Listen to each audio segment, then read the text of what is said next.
आंदोलन याद है आप लोगों को?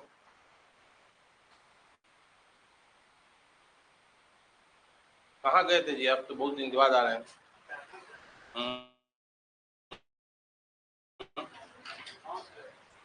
किसान आंदोलन में बहुत सारा लिखवाया भी थे मैंने, ठीक ना। एक नया टॉपिक है, जो टॉपिक का नाम है कि भारत में मजदूर आंदोलन, ठीक है।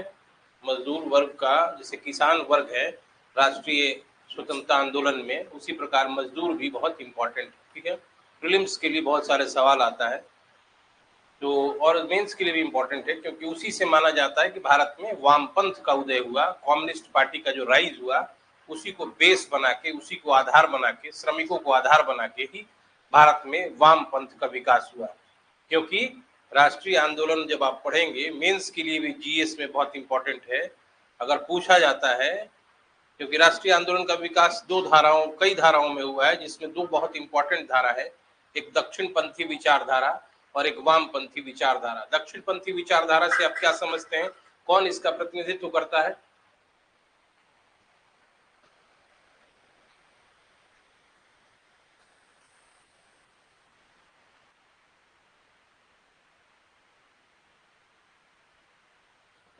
कुर्सी ढक्कन ये सब पहले टॉपिक समझ लो, बाद में करना, ठीक है ना।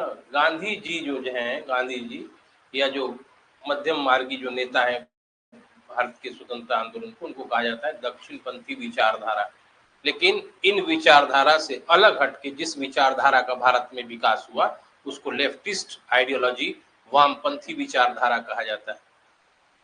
तो भारत में जो साम्यवादी विकास है, कम्युनिस्ट पार्टी का जो विकास है, वह वामपंथी विकास को बताता है, उसी का एक हिस्सा है। मैं वही वामपंथ पर चर्चा नहीं कर रहा हूँ, मैं उसी का एक हिस्सा है कि भारत में कैसे मजदूरों के अंतर्गत, मजदूरों के अंदर चेतना का विकास हुआ, कैसे वो अपनी बदहाल स्थिति के सुधार के लिए उन्होंने प्रयास किया। एक सेपरेट टॉपिक है, एक अलग टॉपिक है, जिसपे प्रीलिम्स और मेंस दोनों के लिए बहुत ही इंपॉर्टेंट है। जीएस पेपर 1 में ये हिस्सा है, किसी भी एग्जाम में आ सकता है, चाहे बीपीएससी हो यूपीएससी हो, ठीक है ना, कि मजदूरों में उभरती चेतना का विकास बताएं, ठीक है, इसलिए इंपॉर्टेंट है।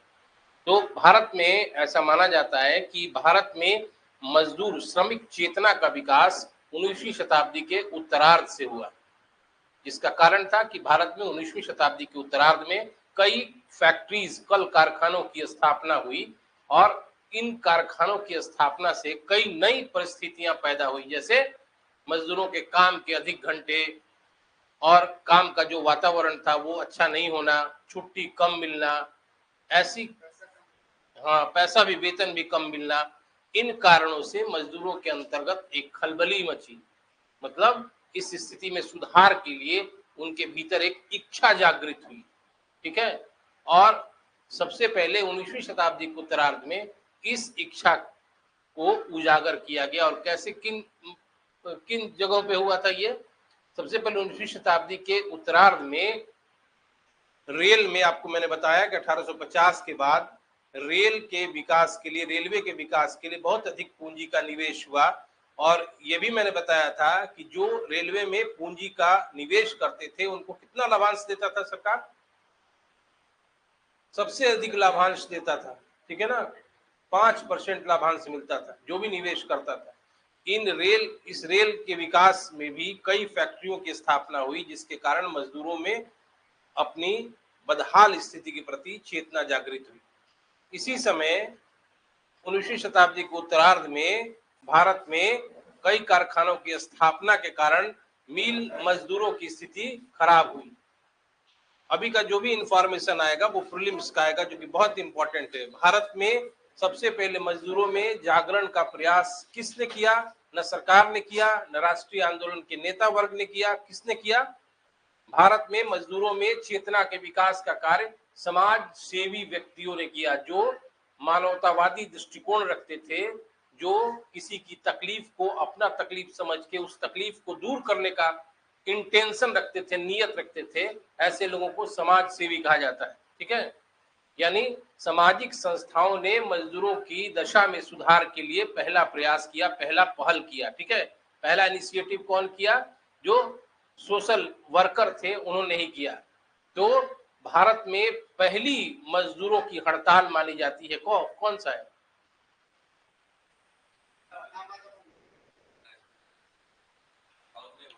सबसे पहली हड़ताल मजदूरों की 1877 में नागपुर में हुई थी, इम्प्रेस मिल में हुई थी।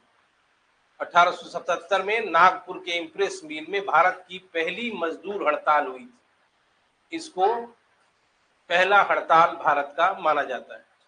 1877 के बाद 1878 में एक व्यक्ति शोराबजी शपूर जी बंगाली, एस बंगाली उनका नाम है, उन्होंने बंबई विधानसभा में मजदूरों की कार्यवधि, जितना वो कार्य करते थे उसके विषय में उन्होंने एक विधेयक पेश करना चाहा कि कैसे इनके कार्य अवधि, वर्किंग आवर में सुधार लाया जाए कारखानों में। लेकिन यह विधेयक पारित नहीं हुआ, बल्कि विधेयक गिर गया। ये 1878 में हुआ था, ठीक है ना। 1877 के बाद 1878 में ऐसा हुआ था। फिर 1880 के करीब बंगाल में एक बुद्धिजीवी थे शशिपद बनर्जी, ठीक है ना। शशिपद बनर्जी ने पहला भारत में मजदूरों का एक क्लब स्थापित किया। क्लब समझ रहे हैं ना, जहां मिल के बैठ के मजदूर कुछ चर्चा कर सकें। और एक पत्रिका का प्रकाशन किया शशिपद बनर्जी ने, भारत श्रमजीवी, ठीक है।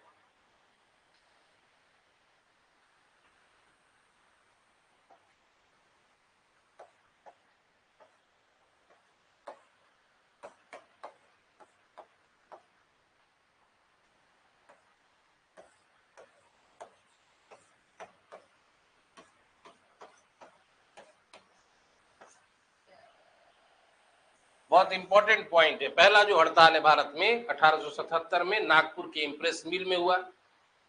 1878 में एस बंगाली ने बंबई में विधेयक पेश करना चाहा मजदूरों के कार्य अवधि में सुधार के लिए, लेकिन वो विधेयक गिर गया। फिर 1880 में शशिपद बनर्जी जो बंगाल के थे, उन्होंने मजदूरों का पहला क्लब भारत में स्थापित किया और भारत श्रमजीवी नामक पत्रिका का प्रकाशन किया, ठीक है। ये ध्यान रखिएगा, बहुत इंपॉर्टेंट सवाल है ये। आगे चल के श्रमिकों में फिर से चेतना जागृत हुई और भारत में पहला 1890 के करीब भारत में पहला आंशिक तौर पर मजदूर संगठन बना, मतलब मजदूर संगठन नहीं, मजदूर संघ बना, जिसको लेबर यूनियन कहा जाता है, ठीक है। ये 1890 में एनएम लोखंडे ने बंबई मील्स हैंड्स एसोसिएशन नामक एक मजदूरों की संस्था स्थापित की, जिसको आंशिक तौर पे partially it is called the first labourer union of India. यह आंशिक तौर पर भारत का पहला श्रमिक संघ माना जाता है। 1890 में एनएम लोखंडे, ठीक है। आगे चलकर भारत में एक सबसे पहली हड़ताल मानी जाती है जो कि संगठित हड़ताल कहा जाता है। ऐसे अगर हड़ताल आ जाए तो नागपुर का इम्प्रेस मिल 1877 में हुआ था, लेकिन पूछा जाएगा कि भारत की पहली संगठित श्रमिक हड़ताल कब हुई थी, तो 1899 में, और वो रेलवे की कंपनी में हुई थी। उस रेलवे की कंपनी का नाम था ग्रेट इंडियन पेनिनसुलर कंपनी, ठीक है।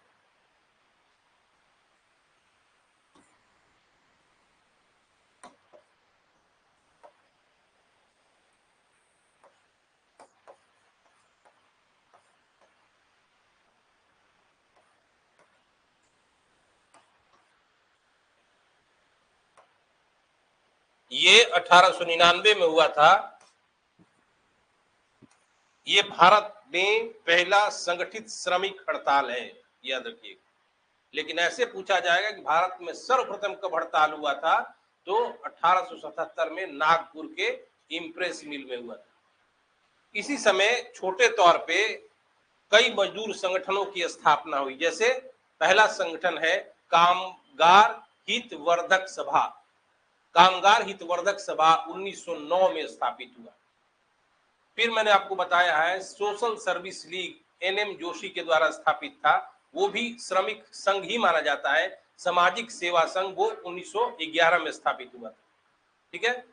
तीसरा एक संघ बना था श्रमिक का, कलकत्ता प्रिंटर्स यूनियन, कलकत्ता मुद्रक संघ, ये 1905 में बना था। इसके अलावा एकीकृत रेल कर्मचारी संघ, ये 1897 में बना था। ये भारत में प्रारंभिक तौर पर स्थापित श्रमिक संघ, और इसका बहुत अधिक इम्पैक्ट नहीं पड़ा, फिर भी इन्होंने मजदूरों में, श्रमिकों में अपने अधिकारों के प्रति चेतना जागृत करने में अप्रतिम भूमिका का निर्वाह किया। और ये बैकबोन है, ये आधार है, ये नींव है, तभी जाके आगे चलकर आप एटूफ और एटूफ का सफलता देख सकते हैं। यदि ये काम नहीं किए होते, जैसे प्रारंभिक राष्ट्रीय आंदोलन में नरमपंथियों की भूमिका ने ही आगे चलकर राष्ट्रीय आंदोलन, यहां तक कि गांधी के आंदोलनों की सफलता को निश्चित किया। यदि नरमपंथी काम नहीं किए होते राष्ट्रीय आंदोलन के प्रारंभिक दौर पे, तो गांधी और नेहरू और सुभाष की सफलता पे प्रश्न चिन्ह लग जाता, क्योंकि नरमपंथियों ने उस बैकबोन, उस पृष्ठभूमि का निर्माण किया, लोगों में चेतना जागृत की,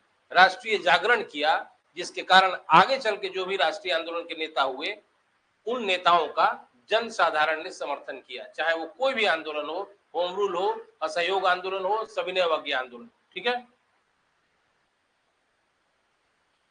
इसके बाद देखिए, इस समय काल में जब ये सब बन रहा था, तो राष्ट्रीय आंदोलन के नेता या कांग्रेस के नेताओं ने कभी भी श्रमिकों के पक्ष में कोई बात नहीं की। ऐसा लगता है कि क्यों कांग्रेस या राष्ट्रीय आंदोलन के नेता श्रमिकों के पक्ष में आवाज नहीं उठाए, तो इसका कारण क्या था कि कांग्रेस नहीं चाहती थी कि राष्ट्रीय आंदोलन के दौरान कोई वर्ग आंदोलन से विरत हो जाए, मतलब डिप्राइव्ड हो जाए, अलग हो जाए, सेपरेट हो जाए। यदि ये श्रमिकों का पक्ष लेते, तो मिल मालिक या उद्योगपति जो थे, वो राष्ट्रीय आंदोलन से अपने आप को किनारा कर लेते। ठीक है। दूसरी बात, कांग्रेस या राष्ट्रीय आंदोलन के नेता भारत में रैपिड इंडस्ट्रियलाइजेशन यानी तीव्र औद्योगिकीकरण के पक्षधर थे। वो चाहते थे कि भारत में ज्यादा से ज्यादा उद्योगों की स्थापना हो, भारत इंग्लैंड की तरह एक औद्योगिक राष्ट्र बन जाए, ऐसा चाहते थे। उन नेताओं ने सोचा कि यदि कांग्रेस श्रमिक मालिक विवाद को उठाती है, तो जो तीव्र औद्योगिकरण की प्रक्रिया है, प्रोसेस ऑफ रैपिड इंडस्ट्रियलाइजेशन है, वो हैम्पर करेगा, वो रुक जाएगा, और मिल मालिक और मजदूर में विवाद को ही सलटाने में हमारा औद्योगिकीकरण नहीं हो पाएगा। इसलिए कांग्रेस ने कभी भी मजदूरों के पक्ष में आवाज नहीं उठाई। ठीक है ना। तीसरी बात, उस समय 1881 1891 का कारखाना अधिनियम आया था, फैक्ट्री एक्ट आया था। ठीक है। इन कारखाना अधिनियमों की भी कांग्रेस ने आलोचना की। इसका मतलब कुछ लोग आरोप लगाते हैं कि कांग्रेस या राष्ट्रीय आंदोलन के नेता राष्ट्रवादी सोच नहीं रखते थे, क्योंकि कारखाना अधिनियमों में मजदूरों की स्थिति में सुधार का प्रयास किया गया था। और कांग्रेस क्यों उनकी आलोचना कर रही थी उन अधिनियमों की, उसका भी कारण क्या था कि कांग्रेस को ऐसा दिमाग में बैठ गया था कि कारखाना अधिनियमों का मुख्य उद्देश्य अंग्रेजों के द्वारा ब्रिटिश उत्पादकों को लाभ पहुंचाना है, न कि भारतीय उद्योगपतियों को लाभ पहुंचाना है। इसलिए कांग्रेस इन कारखाना अधिनियमों की आलोचना करती थी। ठीक है। इसलिए कांग्रेस पर कभी भी गैर राष्ट्रवादी होने का आरोप नहीं लगाया जा सकता है। कारण क्या था, ये मैंने आपको बता दिया। इसी समय आगे चलकर 1899 के बाद भारत में स्वदेशी आंदोलन हुआ। ठीक है। स्वदेशी आंदोलन 1905 से 8 तक चला, और स्वदेशी आंदोलन के कई नेताओं ने श्रमिकों के पक्ष का समर्थन किया और श्रमिकों को सहयोग प्रदान किया और आंदोलन के लिए उनको लामबंद किया। जैसे अपूर्व कुमार घोष, अश्वनी दत्त, प्रभात कुमार राय चौधरी, ये 3 इंपॉर्टेंट नाम हैं जिन्होंने श्रमिकों में जागरण का कार्य किया और श्रमिकों में को आंदोलन के लिए लामबंद किया। ये 3 नाम याद रखिएगा, इंपॉर्टेंट है। ठीक है ना। अपूर्व कुमार घोष, अश्वनी दत्त और प्रभात कुमार राय चौधरी। असहयोग आंदोलन के बाद कुछ समय तक के लिए मजदूर आंदोलन, श्रमिक आंदोलन थोड़ा धीमा हो गया था, फिर भी मजदूरों में जागरण जारी था। और 20 के दशक में एक ऐसी घटना हुई, वैश्विक घटना, अंतर्राष्ट्रीय घटना, जिसके कारण श्रमिकों में जागरण का कार्य हो गया। जैसे 1919 में क्या हुआ था बताइए, तो फिल्म्स देने वाले हैं।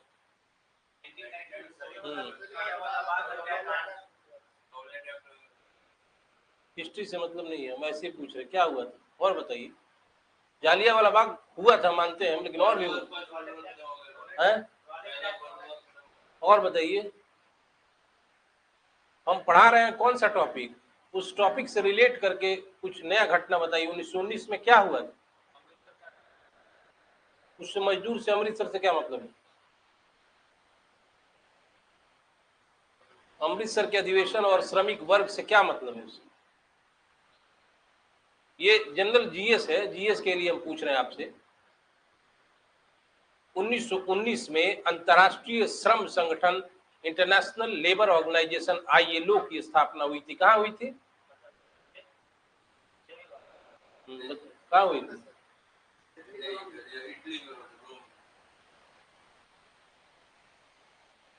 आईएलओ जेनेवा में है। रोम कहाँ से आ गया?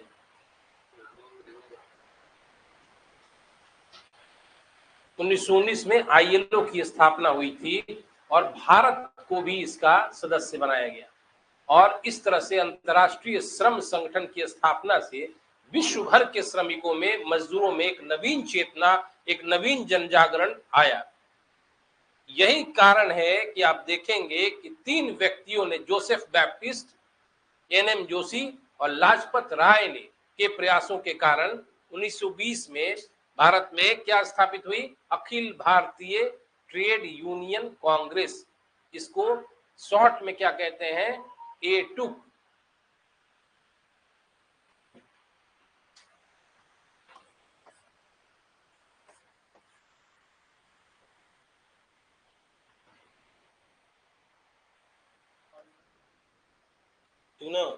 अखिल भारतीय ट्रेड यूनियन कांग्रेस 1920 में स्थापित हुई और बंबई में इसका पहला अधिवेशन हुआ। और इसका पहला अध्यक्ष कौन था? जनरल सवाल है ये। लाजपत राय, ठीक है ना। एटुक की स्थापना से राष्ट्रीय आंदोलन के नेताओं को भी लगा कि अब श्रमिक राष्ट्रीय आंदोलन के अंतर्गत एक प्रमुख भूमिका का निर्वाह करने लगे हैं, जिस कारण कांग्रेस और राष्ट्रवादी नेताओं का रुख भी श्रमिक आंदोलन के प्रति बदलने लगा। और यही कारण है कि कांग्रेस के नागपुर अधिवेशन में पहली बार इस बात को स्वीकारा गया कि मजदूरों को संघ बनाने, उनकी न्यायोचित मांगों का हम समर्थन करेंगे। संघ बनाने मतलब ऑर्गेनाइजेशन बनाने, संस्था बनाने। नागपुर अधिवेशन में कब हुआ था नागपुर अधिवेशन कांग्रेस का? क्या इंपॉर्टेंट है नागपुर अधिवेशन? पूर्ण रूप से पारित किया गया, ठीक है। कौन था अध्यक्ष इसका?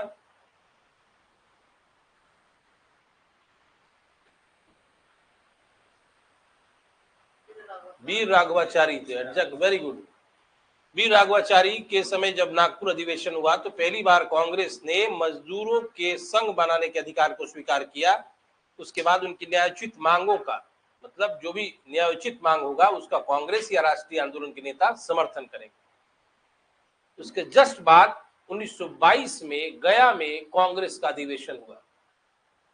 इस अधिवेशन में कांग्रेस ने पहली बार यह निर्णय लिया कि एटुक का कांग्रेस सहयोग करेगी, एटुक के मांगों का कांग्रेस या राष्ट्रीय आंदोलन के नेता समर्थन करेंगे, ठीक है ना। एटुक समझ गया ना, अखिल भारतीय ट्रेड यूनियन कांग्रेस। इसके बाद भारत में वामपंथी विचारधारा का तीव्र विकास होने लगा। अगर कम्युनिस्ट पार्टी जब पढ़ाएंगे तो आपको पता चलेगा कि 1920 से 30 के बीच ही भारत में वामपंथी संगठन और वामपंथी नेता बहुत प्रमुखता से अपनी गतिविधियों का प्रसार कर रहे थे, ठीक है।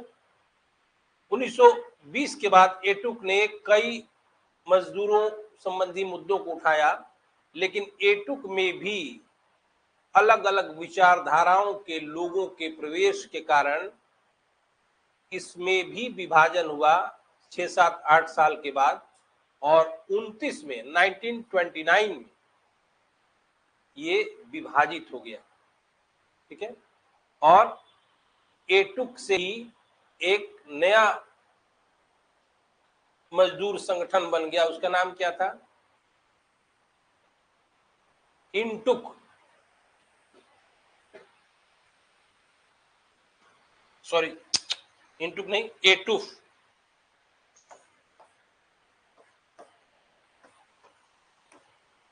क्या होगा इसका फुल फॉर्म?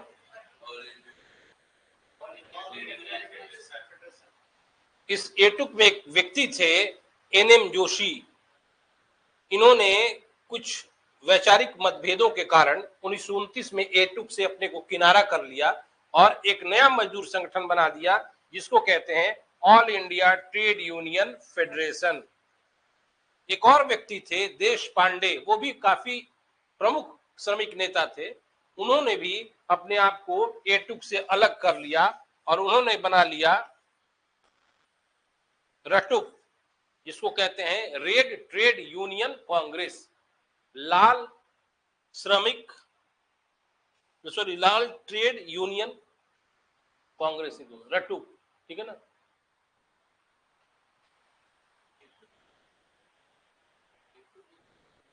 आगे बताएंगे अभी। कांग्रेस के कुछ नेता ऐसे थे जिन्होंने वामपंथी विचारधारा से प्रभावित होने के कारण कामगार किसान पार्टी की भी स्थापना की। ऐसे नेताओं में प्रमुख थे श्रीपाद अमृत डांगे, मुजफ्फर अहमद, पूरन चंद्र जोशी और सोहन सिंह जोश। चार व्यक्ति बहुत इंपॉर्टेंट है। पहला श्रीपाद अमृत डांगे, दूसरा मुजफ्फर अहमद, तीसरा है पूरन चंद्र जोशी और सोहन सिंह जोश। इन्होंने एक अलग होकर, कांग्रेस से अलग होकर किसान कामगार पार्टी की या कामगार किसान पार्टी की स्थापना की। इसके बाद भी इनके विभाजन के बावजूद इन सारे संगठनों ने राष्ट्रीय आंदोलन में शिरकत की और सविनय अवज्ञा आंदोलन के दौरान कांग्रेस के साथ कुछ समय तक रहे, हमेशा के लिए नहीं, लेकिन फिर ये अलग हो गए, कांग्रेस से ये अलग हो गए और स्वतंत्र रूप से काम करने लगे। 1934 के करीब कांग्रेस में एक पार्टी की स्थापना हुई थी। कौन सी पार्टी स्थापित हुई थी 1934 में?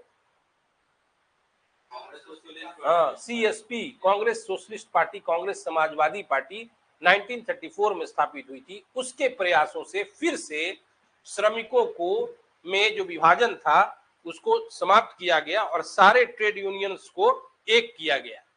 कांग्रेस समाजवादी पार्टी के कुछ प्रमुख नेता थे, उनका नाम आपको जानना जरूरी है, जैसे अच्युत पटवर्धन, नरेंद्र देव, जयप्रकाश नारायण, मीनू मसानी, ठीक है। इनके प्रयासों से जो विभाजन था मजदूरों में, संगठनों में, वो फिर से एक हो गए।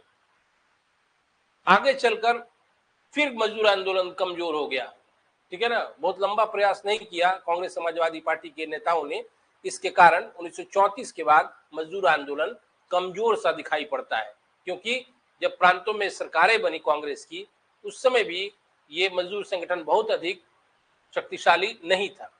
जैसे ही 3 सितंबर 1939 को द्वितीय विश्व युद्ध शुरू हुआ, तो इसी समय 2 अक्टूबर 1939 को श्रमिकों ने एक व्यापक हड़ताल की, वैश्विक स्तर पर हड़ताल की, वर्ल्ड लेवल पर। भारत में 90,000 मजदूरों ने इसमें भाग लिया और बंबई में यह हड़ताल हुआ था। इसके पहले एक और हड़ताल हुई थी जिसका नाम हमने नहीं लिया आपको। 1908 में तिलक को कितने वर्ष की सजा हुई थी, पूछ सकता है बीपीएस? 8 वर्ष की सजा हुई थी, ठीक है ना। इस हड़ताल के विरोध में भी बंबई में राजनीतिक हड़ताल किया गया, ठीक है ना। इस राजनीतिक हड़ताल में भी मजदूरों करीब बहुत अधिक संख्या बंबई के मिल मालिकों, सॉरी मिल मजदूरों ने हिस्सा लिया था। आगे चलकर 1940 के दशक में फिर श्रमिक आंदोलन का विकास होता है, लेकिन एक इंपॉर्टेंट नाम था श्रमिक आंदोलन या वामपंथी आंदोलन का भारत में, वो उसका नाम क्या है? एम.एन. रॉय, मानवेंद्र नाथ रॉय। वो पहले बहुत अधिक श्रमिक संगठन और उसके आंदोलन से जुड़े हुए व्यक्ति थे, प्रतिबद्ध व्यक्ति थे, लेकिन एकाएक उनकी विचारधारा में तब्दीली हो गई, बदलाव आ गया और वो वामपंथ से अतिवादी लोकतंत्र कहलाया गया, ठीक ना। अतिवादी मतलब रेडिकल और लोकतांत्रिक मतलब डेमोक्रेटिक हो गए। और उन्होंने एक मजदूर संगठन बनाया जो कि सरकार समर्थक था। कि कौन सा सरकार? ब्रिटिश सरकार का समर्थक था वो मजदूर संगठन। Indian federation of labour, IFL कहलाता है वो।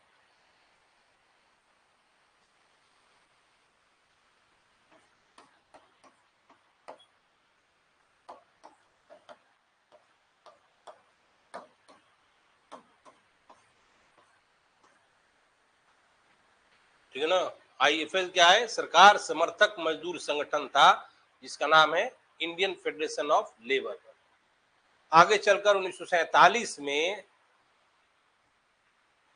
अक्टूबर में ही एक नया मजदूर संगठन बना वल्लभ भाई पटेल के नेतृत्व में, जिसका नाम क्या है? भारतीय राष्ट्रीय ट्रेड यूनियन कांग्रेस। इसको कहते हैं इनटुक।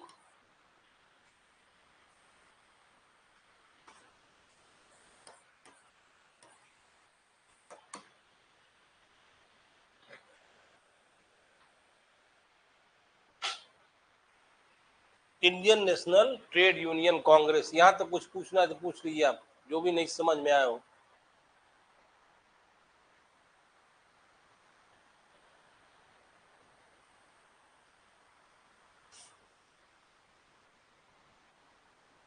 और हिंदी भी इसका याद रखिएगा, ठीक ना। ऑप्शन में हिंदी भी रहता है। इनटुक मैंने लिखा है लेकिन ऑप्शन में कभी कभी हिंदी वाला ही ऑप्शन आता है, उसी में गड़बड़ हो जाता है, ठीक है ना। हिंदी वाला जब ऑप्शन आएगा तो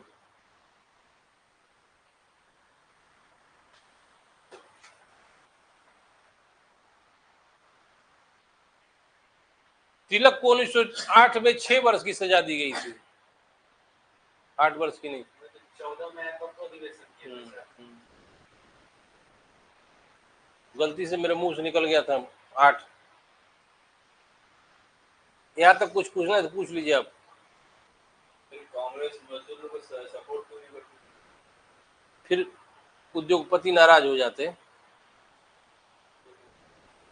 किसान का समर्थन करते तो जमींदार नाराज हो जाते। और अभी शैशवा अवस्था में था, चाइल्डहुड में था राष्ट्रीय आंदोलन, शुरू में ही खत्म हो जाता। और कांग्रेस की मंशा थी कि समाज के एक एक वर्ग, एक एक व्यक्ति, एक एक मतलब संस्था राष्ट्रीय आंदोलन में एकजुट होकर प्रयास करे। इसलिए कांग्रेस फूंक फूंक के कदम रख रही थी। कांग्रेस की स्थापना के समय भी कांग्रेस ने हमेशा अपना उद्देश्य बताया कि हमारा संस्था जो है एक सामाजिक संस्था है, इसका कोई प्रयोजन राजनीतिक नहीं है, ठीक है ना, कोई इंटेंशन पॉलिटिकल नहीं है। शुरू में कांग्रेस यही कहती थी। इसीलिए यो ह्यूम और डफरिन का साथ भी कांग्रेस ने लिया था, नहीं तो 2-4 मिनट लगता अंग्रेजों को कांग्रेस जैसी संस्था को नेस्तनाबूद करने में। 1919 में आईएलओ में भारत शामिल हुआ सर, उस समय भारत का तो अस्तित्व नहीं था सर, तो कैसे शामिल हो गया?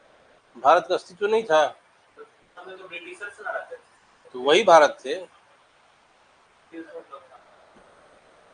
कई पुल है चल रहे हैं अभी भारत में है, सारा पुल बनवाए अंग्रेज। कई कॉलेज है जो बनवाए अंग्रेज, ठीक ना।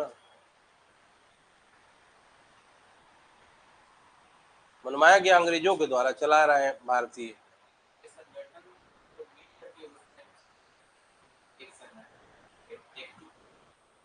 नहीं, भारत शामिल हुआ था, मेंबर बनते, प्रतिनिधित्व भी नहीं किए थे। कंट्री को मेंबर बनाया जाता है, यूएनओ में कैसे मेंबर बनता है भारत? जब अधिवेशन होता होगा तब बुलाया जाता है, ऐसे नहीं।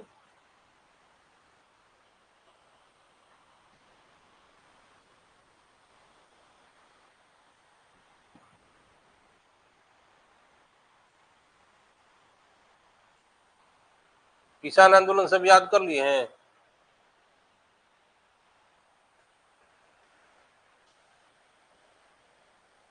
अहोम आंदोलन का नेता कौन था? Very good. खासी विद्रोह का।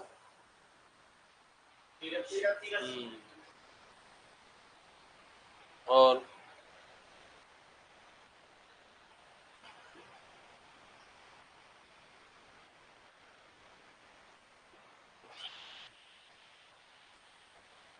बिहार के पहले लेफ्टिनेंट गवर्नर कौन थे?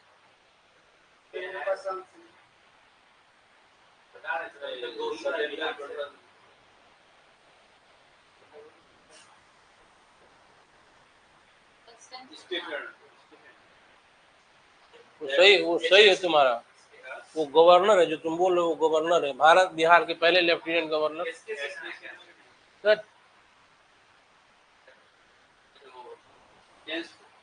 तुम सही बोल रहे हो, बिहार का पहला गवर्नर है वो। हम पूछ रहे लेफ्टिनेंट गवर्नर। हम लिखवाए भी हैं, लेकिन आप लोग को ध्यान भी नहीं है।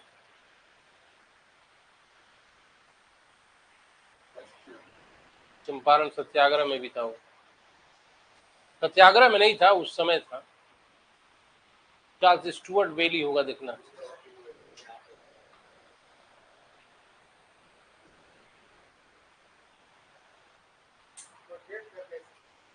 एडवर्ड गेट, वो चंपारण में था। और जो 1913 में बांकीपुर में जो हुआ था, सर चार्ल्स स्टुअर्ट बेली, देख लीजिएगा। गेट चंपारण सत्याग्रह में था। जब प्रांत को किसी तरह क्षेत्र दे दिया जाता तो लेफ्टिनेंट गवर्नर कहलाता है। गवर्नर जिसे पूरा प्रांत हुआ, तो प्रांत पृथक, बिहार को पृथक प्रांत का दर्जा किसने दिया था?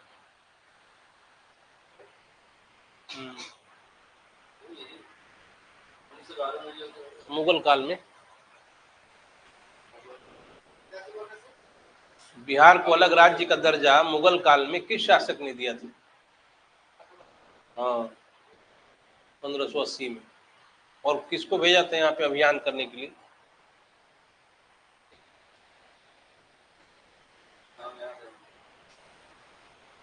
नाम याद है तो बोल क्यों नहीं रहे?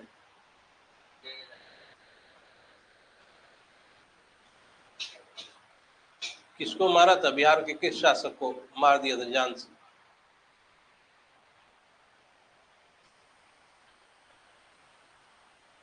उसके नाम पे अभी शहर भी है छोटा मोटा।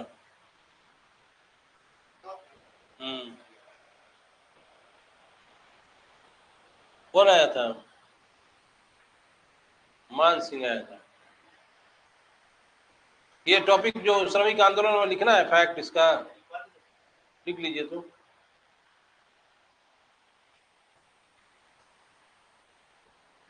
हेडिंग देके और एक एक लाइन, हर लाइन में क्वेश्चन है, ठीक ना? ऐसे लिखिएगा,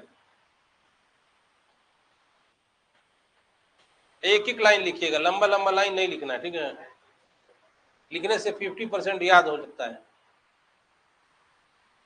और हम लिखवा रहे हैं, जो पढ़ा रहे हैं उसके अलग हट के लिखवा रहे हैं, तो आप कैसे लिखिएगा ये देखिएगा। लिखिए भारत में श्रमिक आंदोलन।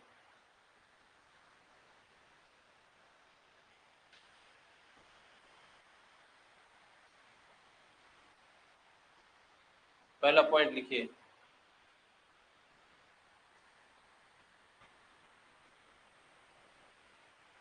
तुम लिखवा नहीं रहे, आपको समझा दे रहे। एक लाइन पूछा जाएगा कि भारत में श्रमिक जागरण का कार्य या पहल किया। ऑप्शन में रहेगा अंग्रेजी सरकार, कांग्रेस के नेताओं, समाज सेवी संस्थाओं, मानवतावादी व्यक्तियों। क्या जवाब देंगे आप?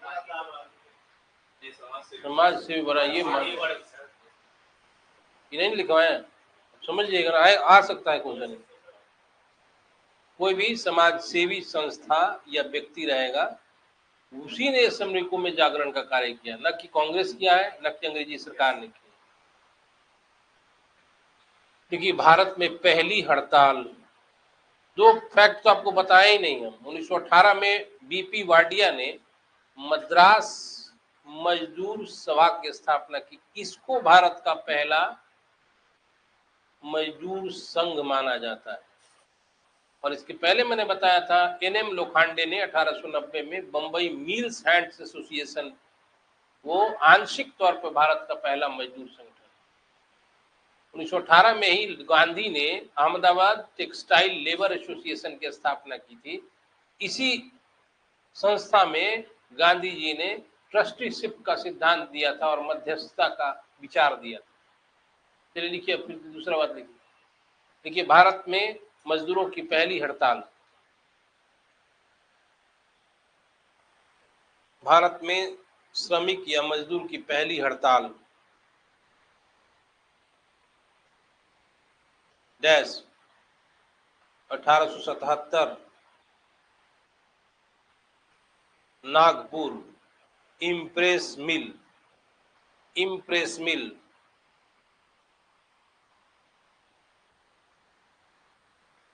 दूसरा पॉइंट लिखिए, एसएस बंगाली। कई बार मैंने देखा है ऑप्शन में एसएस बंगाली नहीं रहता है, क्या रहता है? सोडाब जी, सपूर जी बंगाली, समझ लीजिएगा, ठीक ना। एसएस बंगाली ने बंबई विधानसभा में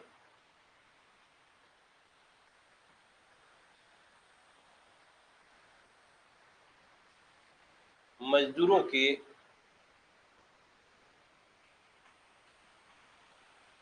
कार्य अवधि, वर्किंग आवर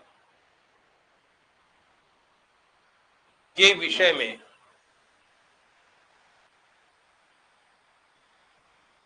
विधेयक लाया।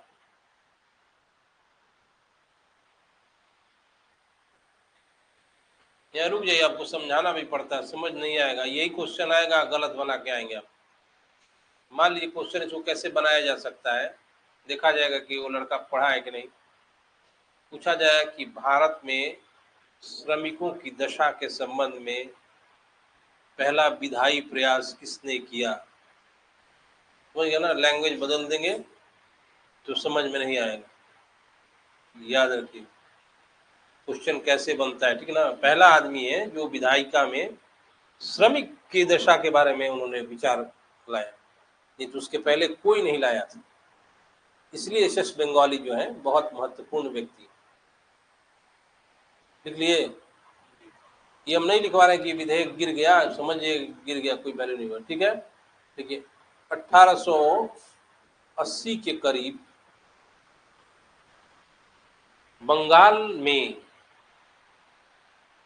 अच्छा ये बताइए एसएस बंगाली वाला जो लिखवाए हैं, कहाँ कहाँ विधेयक लाए थे वो, लिखवाए ना। लेकिन 1880 के दशक में एसएस सॉरी शशिपद बनर्जी, शशिपद बनर्जी ने बंगाल में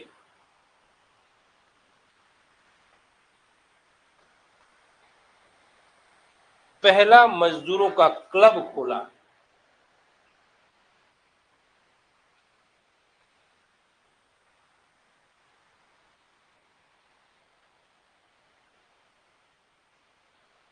और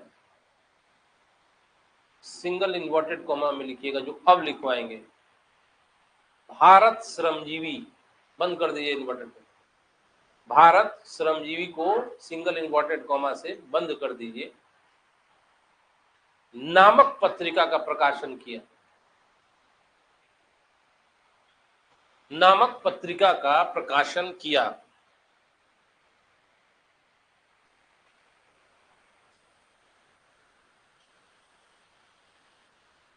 अगला लिखिए, 1890 ईस्वी में एनएम लोखंडे, फुल फॉर्म जानते हैं इनके नाम का? नारायण मल्हार लोखंडे। एनएम लोखंडे ने Bambai mills, sorry Bambai mills नहीं मत लिखिएगा, बंबई मिल लिखिएगा, बंबई मिल हैंड्स एसोसिएशन की स्थापना की,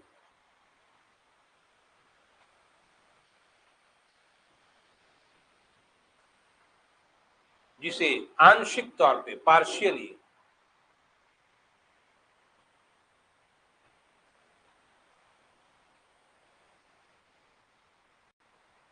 भारत का पहला मजदूर संघ माना जाता है।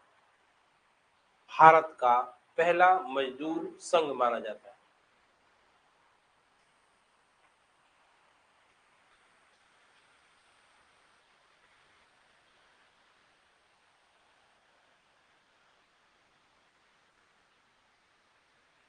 अगला लिखिए।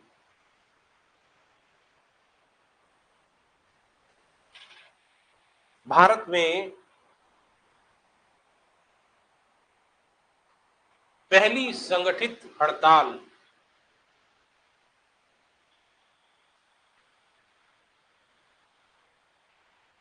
1899 ईस्वी में ग्रेट इंडियन पेनिनसुलर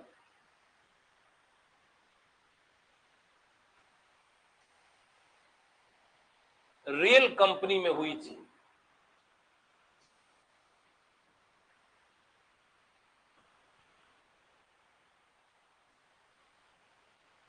लिख लेना, ये भारत का पहला संगठित हड़ताल है। ऐसे पूछा जाएगा कि भारत की पहली हड़ताल कब हुई, तो क्या जवाब देंगे?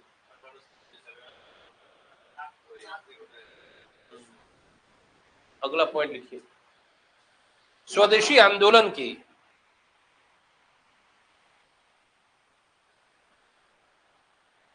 तीन नेताओं डैश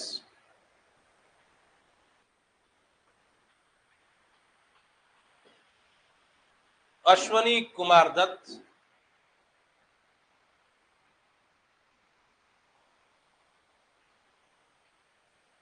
कोमा अपूर्व कुमार घोष,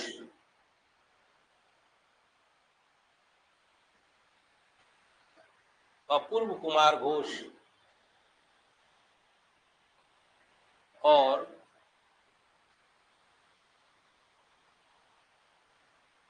प्रभात कुमार राय चौधरी ने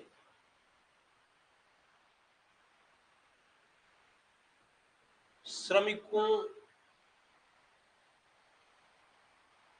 के जागरण में महत्वपूर्ण योगदान दिया।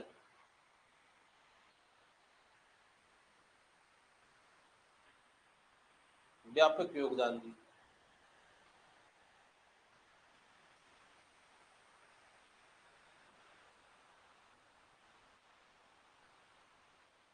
देखिएगा 1908 में तिलक की सजा के विरोध में 1908 में तिलक की सजा के विरोध में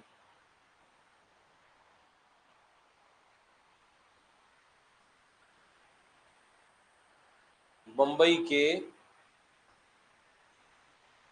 कपड़ा मिल के मजदूरों ने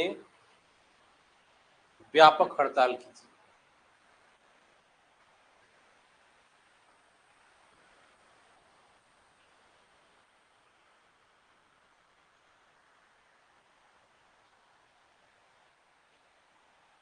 एक बात याद रखिएगा, पूछा जाएगा कि तिलक के गिरफ्तारी के विरोध में जो हड़ताल हुई थी वो किन कारखानों के मजदूर थे?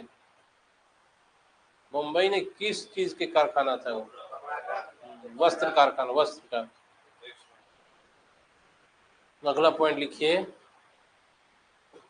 कांग्रेस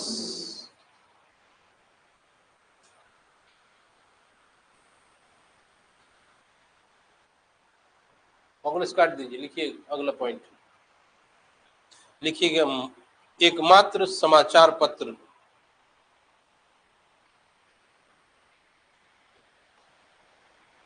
मराठा ने मजदूरों की मांगों का समर्थन किया।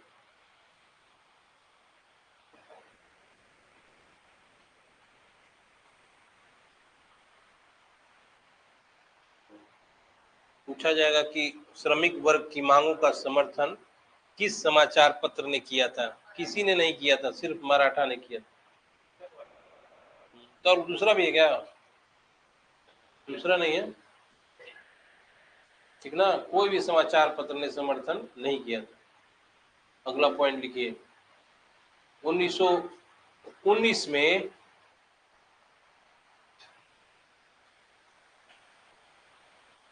आईएलओ की स्थापना।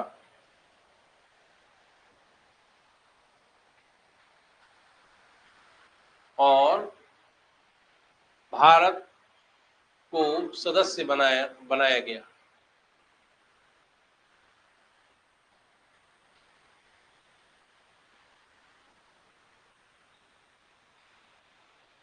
अगला पॉइंट, एनएम जोशी,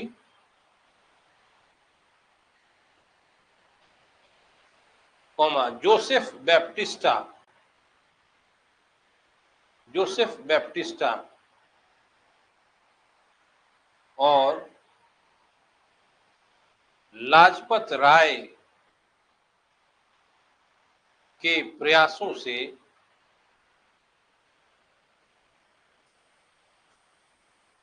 1920 में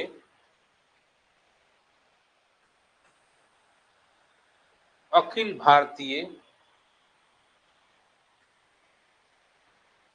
ट्रेड यूनियन कांग्रेस की बंबई में स्थापना हुई।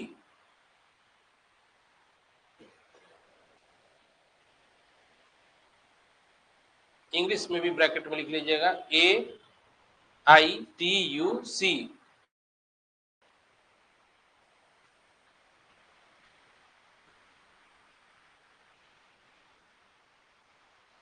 AITUC, A for Apple.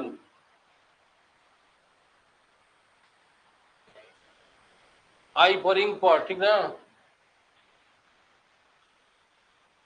Sir जिसमें जीरो नाम लगता है सर, कि लाजपत राय रहता है, तो कैसे मानेंगे सर? आगे लिखवा रहे हैं, उसके बाद पहले एडवांस सोचने हैं। आगे लिखिए, इसके पहले अध्यक्ष लाजपत राय थे।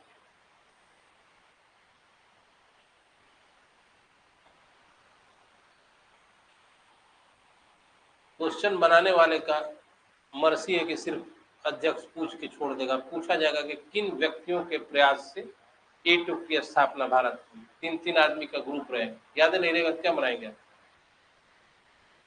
AITUC का स्थापना किसने की? ऑप्शन में नाम लाजपत राय रहेगा। ऐसा नहीं रहेगा, एग्जामिनर बेवकूफ नहीं है, रहेगा 3 आदमी का ग्रुप रहेगा। लाजपत राय थोड़ी स्थापित कर दिए हैं।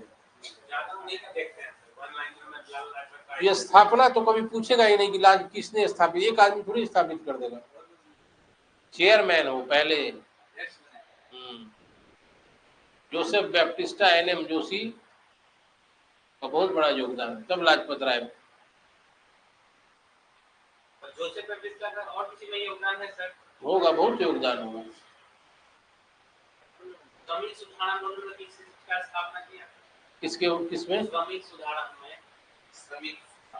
श्रमिक सुधार आंदोलन सही। भारत सुधार आंदोलन राजा राम मोहन भाई तब किया ना, वैसे इनका भी नाम है क्या? नहीं। साम्राज्यवाद और सैन्यवाद पूंजीवाद के जुड़वा बच्चे हैं, कौन कहा है? हम पूछे इसलिए यही आंसर हो जाएगा। कौन कहा है?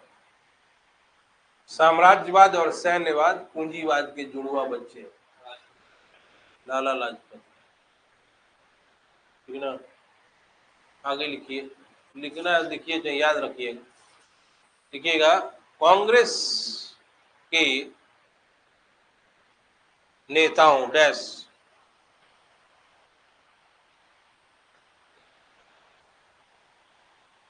लिखिएगा, S.A. डांगे, श्रीपाद अमृत डांगे नाम होता है, श्रीपाद अमृत डांगे यानी S.A. डांगे, कॉमा मुजफ्फर अहमद,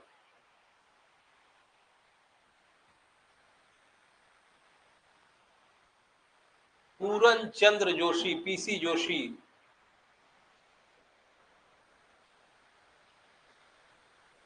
और सोहन सिंह जोश।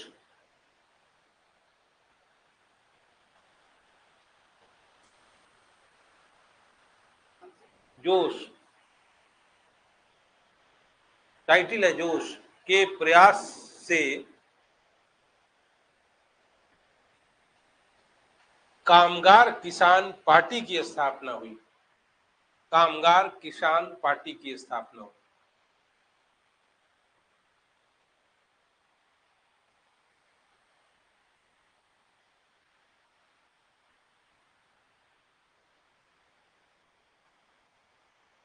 अगर लिस्ट आ जाएगा कभी कि कांग्रेस के किन नेताओं ने A2 की अध्यक्षता की है तो क्या लिखेंगे आप? कई लोगों के बारे में याद है आपको। कांग्रेस के कौन से नेता हैं जिन्होंने A2 की भी अध्यक्षता की, बताइए।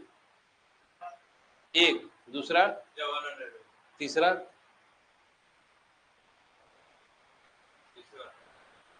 गांधी जी, वल्लभ भाई पटेल।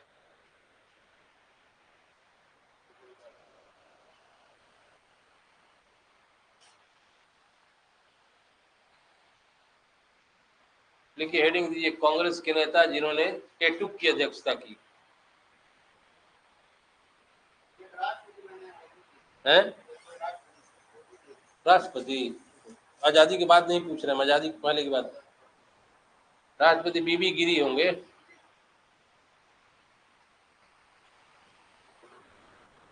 पहला लिखिए, क्या सर कांग्रेस के नेता जिन्होंने डैश लिखिए, पहला लिखिए लाजपत राय, दूसरा लिखिए CR दास,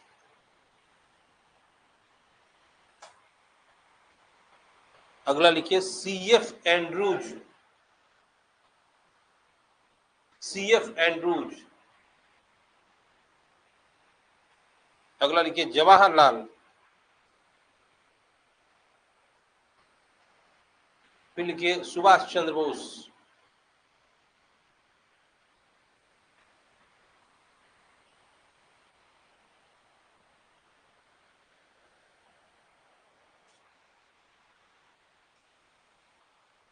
अगला पॉइंट लिखिए। अब कांग्रेस ने नागपुर अधिवेशन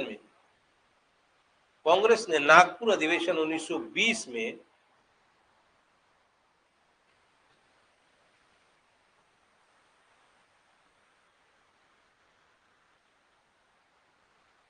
फर्स्ट टाइम एक्सेप्ट किया, यानी पहली बार श्रमिक संघ, लेबर यूनियन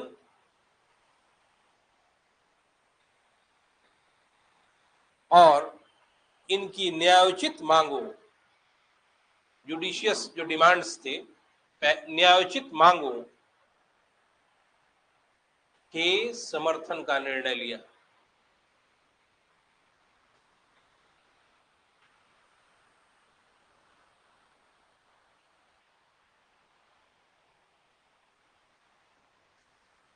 अगला 1922 के गया अधिवेशन में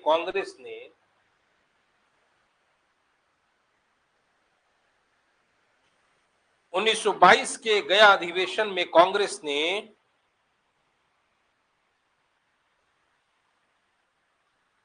A2 को सहयोग देने का निर्णय लिया।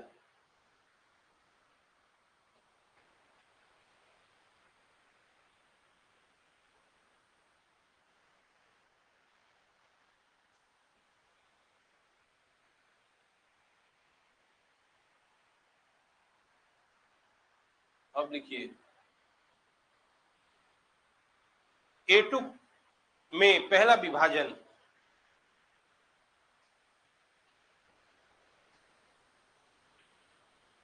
1929 में हुआ, जब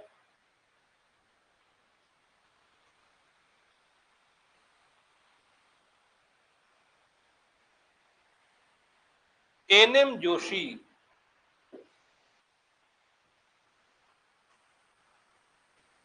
अलग होकर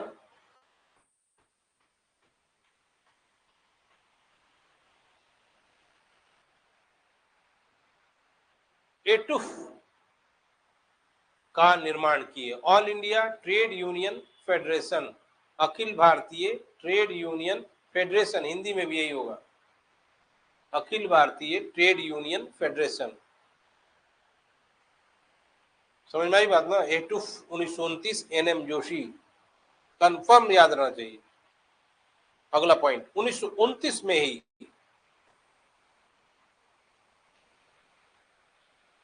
देश पांडे ने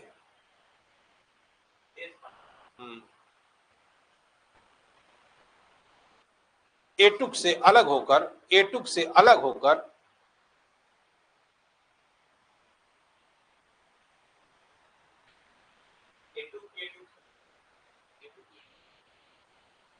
रेड ट्रेड यूनियन कांग्रेस की स्थापना की। रेड ट्रेड यूनियन कांग्रेस, लाल ट्रेड यूनियन कांग्रेस की स्थापना। ऑप्शन में लाल भी रह सकता है।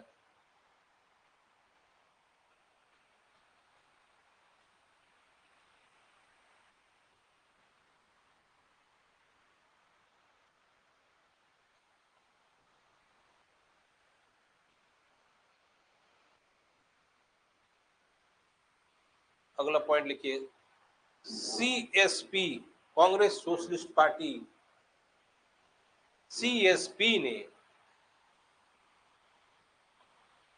1934-35 में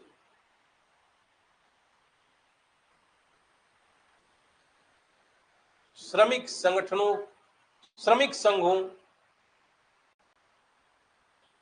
के मतभेदों को दूर किया।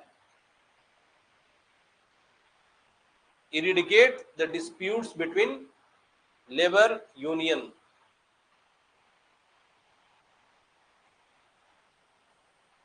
लिख लिए। अगला लिखिएगा 1939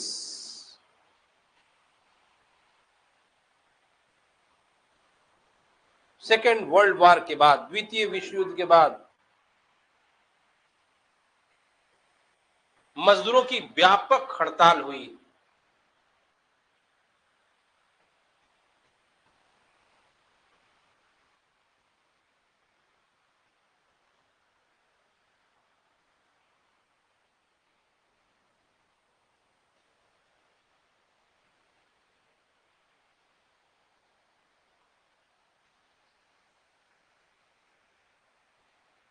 अगला पॉइंट,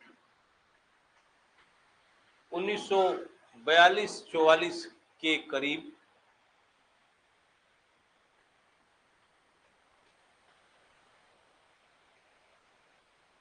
एम.एन. रॉय, मानवेंद्र नाथ रॉय ने सरकार समर्थक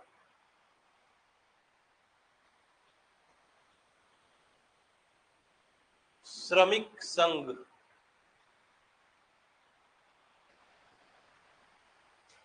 को बनाया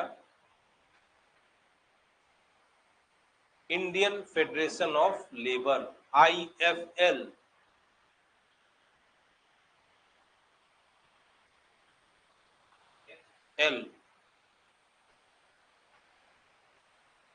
लिखा गया ना,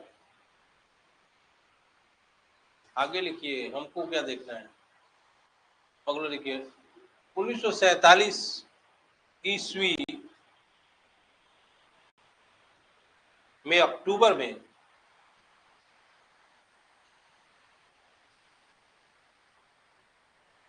वल्लभ भाई पटेल की अध्यक्षता में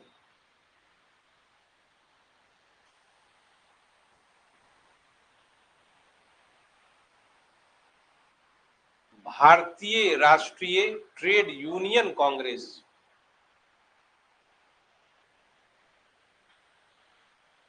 इंटुक, INTUC की स्थापना हुई।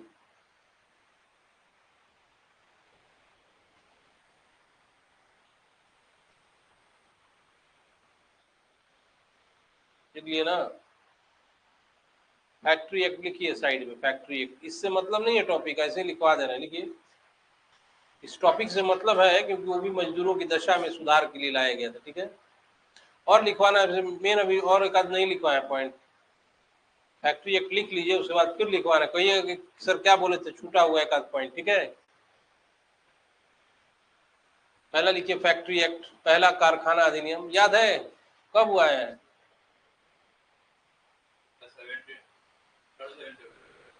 फिर लिखिए इधर फैक्ट्री एक्ट पहला 1881। कौन गवर्नर जनरल था? रिपन। दूसरा लिखिए फैक्ट्री एक्ट, कारखाना अधिनियम दूसरा।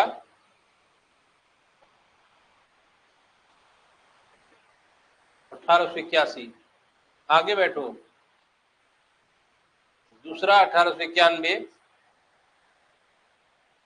कौन था गवर्नर जनरल या वायसराय? लेंसडाउन था।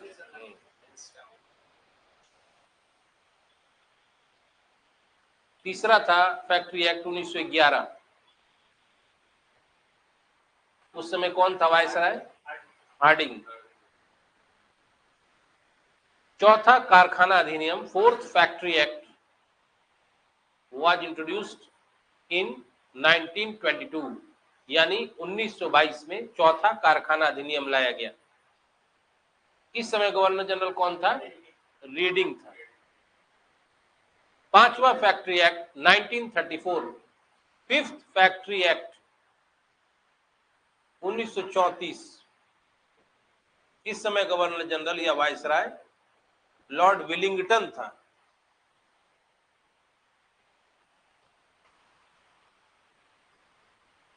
सिक्स फैक्ट्री एक्ट, छठा कारखाना अधिनियम 1944, बेवेल।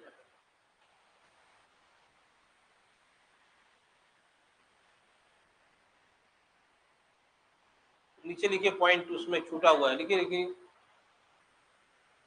बीपी वाडिया ने 1918 में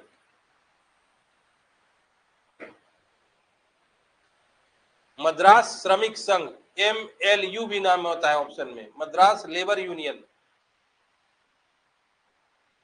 की स्थापना की, जो भारत का पहला मजदूर संघ है। और आंशिक रूप से किसको कहा जाता है भारत का पहला मजदूर संघ? अभी लिखवाए है ना, इतना जल्दी गायब कैसे दिमाग से हो जा रहा है? कौन? नहीं, हाँ लोखंडे वाला, वो है मुंबई मिल हैंड्स एसोसिएशन। अगला लिखिए। 1918 में ही गांधी जी ने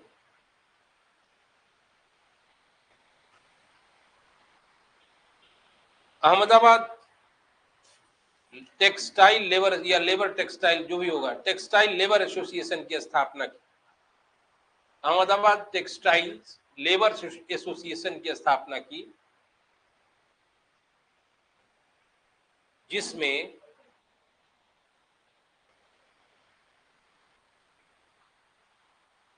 उन्होंने ट्रस्टीशिप का सिद्धांत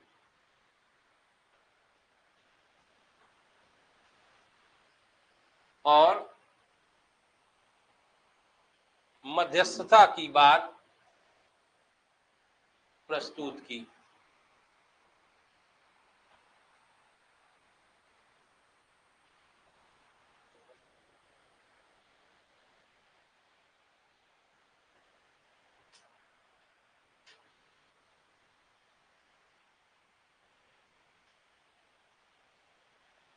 अब यहां तक आपको कुछ भी पूछना हो तो आप पूछ सकते हैं।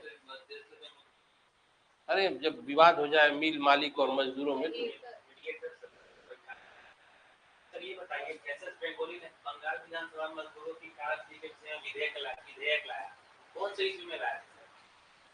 पहले तो गलत बोल रहे हो कि एसएस बंगाली ने बंगाल विधानसभा में लाया था। बंगाल विधानसभा बोले हो बंगाल। गलती कौन? राजा है तो गलती हो गया सरकार। क्या बोले थे आप? इसको कब लाया गया था?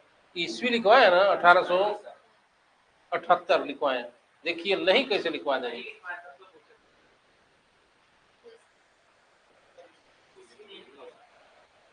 पढ़ाते समय बताए थे 1878।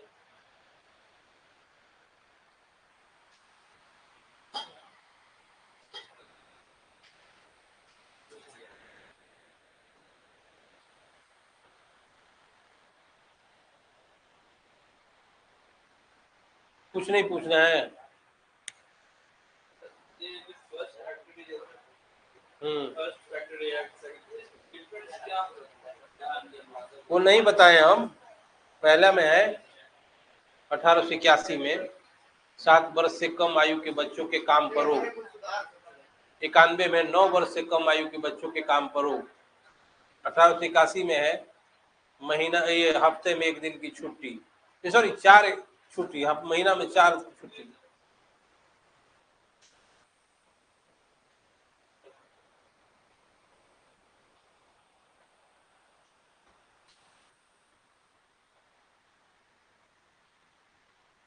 जिसको कुछ पूछना हो तो पूछ सकता है भाई। देखो डाउट है सर एफिलिएशन में। एक है जेबी कृपलानी और पट्टाभी सीतारमैया।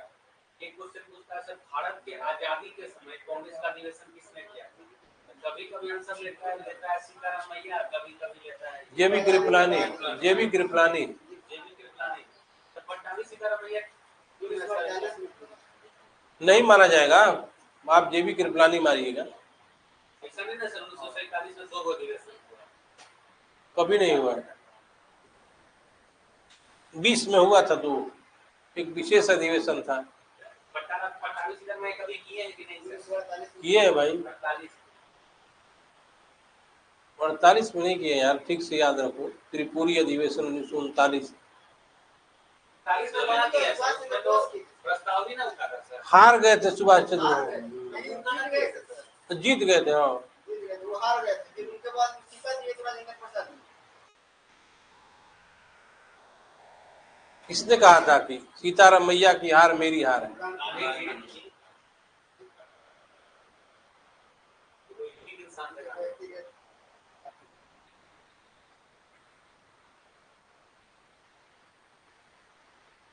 कुछ नहीं पूछना है,